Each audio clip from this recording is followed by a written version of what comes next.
Hello guys, how are you?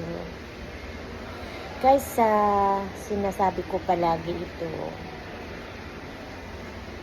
sa gustong magkaroon ng kahit lang 3 kilo na bigas, kung talo kayo sa akin,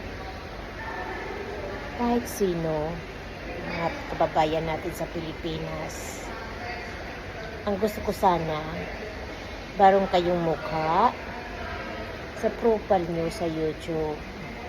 Pag wala kayong mukha doon, hindi ko kayo matutulungan. Kasi ang gusto ko, matulungan, yung makikita ko kung sino ka.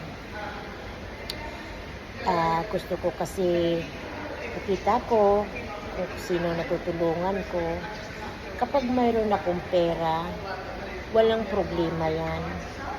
At saka yung treasurer ko, ako'y humihingi ng tawad sa na ibang mga mayroong birthday at saka mayroon na humihingi ng pambili ng bigas dahil sa ang treasurer ko naputol yung line nila ng wifi nila.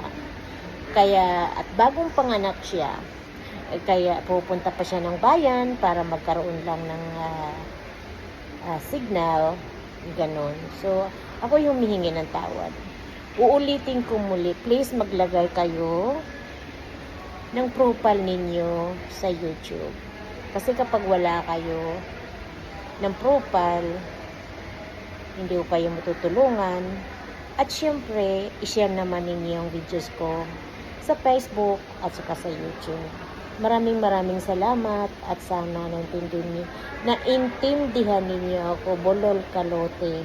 Thank you so much. Maraming salamat.